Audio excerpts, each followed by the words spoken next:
In the meantime, we've got Kentucky Republican Senator Rand Paul here watching all of this unfold. Frank, good to see you in the flesh. How are you? Thanks, Neil. Thanks for having me. What do you make of all this? Well, I do think it's important that we try to open the government, and the only way I see a way forward is for a compromise between Speaker Pelosi and the president, and you can't have a whole lot of compromise if she's not in town to have conversations. The last conversation they had, she said she wasn't going to compromise at all, that she was offering zero. And so I really still think the answer is somewhere in the middle. I think they could split the difference. The president's asking for $5.7 billion. Nancy Pelosi's offering zero. But she has to be willing to negotiate. If you keep saying zero, you're not willing to negotiate. She actually upped the ante, right, by saying the wall itself is immoral. Yeah, and I think that's kind of crazy. She's voted for money for walls many times. Democrats last year in the Senate voted for $25 billion for walls. So I remain one who's for a wall, but not for unlimited funding for walls. So I actually think there should be some compromises on how much is spent, and that we'll have other forms of barriers other than walls in some places, and frankly, maybe electronic or other ways to have surveillance along the border in big swaths of the border. What did you think of Lindsey Graham's characterization that this is essentially a childish tit for tat? Well, I do think that it's petty partisanship to try to prevent the president from giving the State of the Union. To my knowledge, it's never, ever happened before. And so I do think that aspect of it's petty. Is it protocol for the speaker to invite you to speak? And I think he's already been invited. Can they disinvite you?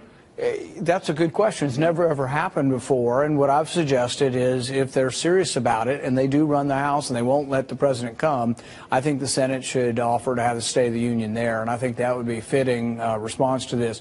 I think in the end they may back down because I think the public really doesn't want the partisanship to be so empty that they're saying, oh, we're no longer going to have the State of the Union because people don't like, the Democrats don't like the Republicans. Well, it's not etched into our Constitution that we have it, right? Not. So you don't have to do the address. You could just submit it in writing if you do it at all. But do you think that this has gotten so bad, Senator? Obviously, Lindsey Graham lumped the president in with this sophomoric behavior. Do you? Well, I would say the president's response at least is regarding negotiation. If you're in town, you negotiate. If you're not in town, she's just sort of absconding without doing any negotiating. And so really, I think that's the way the discussion and debate should be framed. Republicans, I think, are willing to compromise on this. I'm one who would split the difference. Other Republicans have said the same thing. The president hasn't yet said, but there isn't a negotiation because Nancy Pelosi is not willing to negotiate. But I think that's a bad position for her to take because you've got these workers with, that are not being paid, and I think that's not a good situation. You think you should just declare an emergency and be done with it? I don't think that's the best way to run government either. Yeah. What I have offered is something called the Shutdown Prevention Act, and what it would do is if we got to a cliff, we got to a date and government funding wasn't taken care of, the government funding would continue, but with a 1% cut.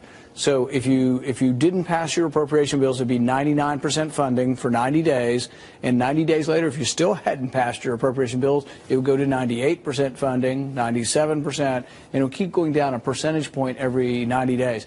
My guess is they would get the appropriation bills done pretty quickly. Have others expressed interest in that? There have been. On the Republican side, there's been much talk of this. And maybe on the Democratic side? I don't think so, and I think that's why it'd be an interesting vote because Democrats say that they don't want the shutdown, they're blaming the president for it, but what if they're given an opportunity to vote for something that would get rid of shutdowns for the rest of time? We would never have another shutdown, we'd never have another cliff. Half the drama every year in Congress is over shutdowns. I think you could get to a point where there's no shutdown, but there has to be a hammer. You have to actually do something that maybe neither side wants, and that's to reduce spending. Now, I frankly think it's a good idea to reduce spending either way, but I think it would also work to keep the government open. Senator, in light of what happened in Syria, the killing of 4 Americans and others in this ISIS-inspired attack, we're told ISIS-inspired, and ISIS-sympathetic groups in 2 regions in Africa over the last 48 hours, do you think the president and the vice president were premature to say that ISIS was destroyed? Well, I think if you look at the evidence, we've taken 99% of ISIS's land, and they're basically destroyed. Is there any remnants of radical Islam and the ideology that leads to this terrorism? Sure, it's everywhere. If your argument is that we're going to wait till there's no threat of anyone ever organizing terroristic violence in the Middle East, you'll wait forever. And so, frankly, by saying that about ISIS, Senator, it almost emboldened them to do this. No, I think what happens is that there always will be remnants of every movement everywhere. So the same is said for Afghanistan. So I was in a meeting in the White House the other day, and one of the Republican senators said, we don't want to leave Afghanistan precipitously. And I'm like, 17 years is not precipitously. But they keep saying it that way, as if every time we ever consider leaving. You're still comfortable with the plan to take our... Absolutely. What was the goal in Syria? Destruction of ISIS. 99% of their land's been taken, 99% destroyed. They're on the run. And here's my point. If you always take care of people, they'll never take care of themselves. The Syrians need to step up. The Turks, everybody else, they live there. Can they not handle 1% of ISIS and finish off the job if it needs to be done? Well, a lot of your Republican colleagues, and they know your history on this, it would be very leery of foreign entanglements and the like, but Congressman Adam Kinzinger, the Republican representative from Illinois, had wondered aloud whether you are retreating from the Middle East. Yeah, I think that's a bad way to put it. I think the better way is to look at the overall scheme of things. People like that still think the Iraq War was a good idea. The president, myself, and others say, you know what, the Iraq War was a big mistake because it destabilized the Middle East. It allowed Iran to go stronger. Iraq, the country we liberated, is now most closely aligned with Iran. So when a Steny Hoyer criticizes that move, as he has, the shutdown, Nancy Pelosi, with whom we're going to be here very shortly, Chuck Schumer on the floor of the Senate saying much the same thing, that no matter what the president is doing, no matter what Republicans are considering, it's a disaster. What do you say? You mean with regard to the shutdown? All of the above. I think that people sometimes get lost in partisanship. And so, for example, the Democrats hate everything that is President Trump. And in hating everything that's him, they aren't having reasonable positions on anything. So with Russia... Is this going to be the next 2 years, Senator? Maybe. You know, for example, should we talk to Russia? I think Russia is a bad actor in many ways, and yet I would talk to Russia because I think part of the solution to Ukraine's difficulty is talking to Russia. Even in this environment absolutely, where now the president's absolutely. lawyer, Rudy Giuliani, is saying there might have been collusion at the lower levels, but not with the president. Are you getting different vibes on that? Well, absolutely we should talk to Russia because they have nuclear arms. Absolutely we should have talked to Russia 2 or 3 years ago in Syria. 2 or 3 years ago when Assad was on the run, he was losing battles and the country was almost evenly split. I think we could have talked Russia into accepting Assad into exile. But is any discussion with Russia, Senator, compromised by this latest stuff in the Cuomo interview with Rudy Giuliani, in which he seemed to say at the collusion level, it wasn't up to the president, but it happened prior? I think discussion with Russia is made more difficult because politics has entered into it on our side. But if that were true, would that worry you? Well, yes, it worries me because there used to be rational, reasonable minds in Washington who wanted to do everything we could to control nuclear arms. Ronald Reagan was one of those. No, I'm talking about lower-level campaign officials talking to the Russians, if that is true, just not the president. Yeah, I don't know what that would have to do with whether or not we would have diplomatic relations with the Russians. No, I'm sorry, I wasn't clear. That alone, these latest developments and revelations, if true, does it change the whole perspective on this investigation? You know, I'm never really sure of what people are talking about. The other day there was a story saying Manafort gave polling data to the Russians, and it's like, well, you can look online, you know, and get polling data. Polling data is out there everywhere. Polling data is a dime a dozen. So to say that and to say, oh no, low-level, you know, campaign officials in Trump gave polling data, it's like, and so really we have to think about, you know, what we're talking about here. Are we talking about espionage? Are we talking about people trading, you know, being traitors to their country? That's a big deal. Whatever that report is, and let's say Mr. Barr becomes the next Attorney General,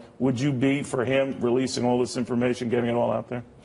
You know, I've been against the prosecutor, idea of a special prosecutor completely. I don't like it at all. I think what they did to General Flynn was scandalous and inappropriate, and really every American is in danger of that. So I'm not big on the report, period. I don't think the investigation should have proceeded this way at all. Senator, thank you very much. I did want to talk. I know you're having some surgery done in Canada. You're paying cash for it.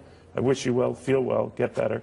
All right, Rand Paul. Well, it was bipartisan, and I think if you look at it from that perspective, Bill, especially if you simply suggest that the establishment of dialogue is progress, well then yes, manifestly so, progress was made. Let me share a bit of a statement from Sarah Sanders, the White House press secretary. She described it this way. She said the president and his team had a constructive meeting with bipartisan members of the Problem Solvers Caucus. They listened to one another, and now both have a good understanding of what the other wants. We look forward to more conversations like this. Meanwhile, Bill, on Capitol Hill, a new shutdown drama.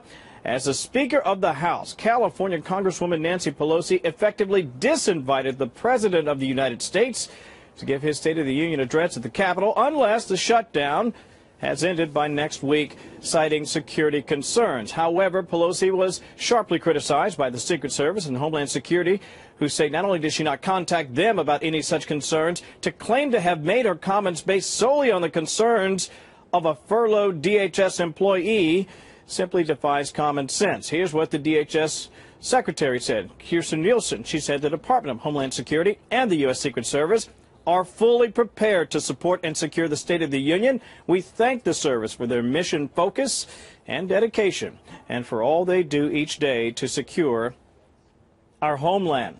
No word yet, Bill, on what the White House might do. As we learn, we'll pass it along to you. Bill? Got it. What is the White House reaction now on this, the carnage in Syria, the attack that claimed 4 American lives yesterday, Kevin? Yeah, boy, just devastating. Plenty of voices weighing in, as you can imagine, about best practices, the best way to move forward, and obviously serve American interest. But clearly the White House is expressing condolences for the families impacted. Let me share part of what we learned yesterday from the Vice President, Mike Pence. He said this: President Trump and I condemn the terrorist attack in Syria that claimed American lives, and our hearts are with the loved ones of the fallen. We honor their memory, and we will never forget their service and sacrifice. That attack claiming 4 American lives so far, with many other non-Americans killed and injured. ISIS claiming responsibility. Mark Warner, the senator from the Commonwealth of Virginia, also weighing in. He said, my heart goes out to the families of the Americans who were killed and injured in Syria. This cowardly attack highlights the danger our service members face every day. He ends his tweet by saying this: the ongoing threat from ISIS demands a coherent strategy that's informed by military leadership. You also mentioned, Bill, that the president is on his way to the Pentagon today to talk about missile defense. We expect to hear comments from him. We'll have live coverage and, of course, pass that along to you at that point. But for now, back to you.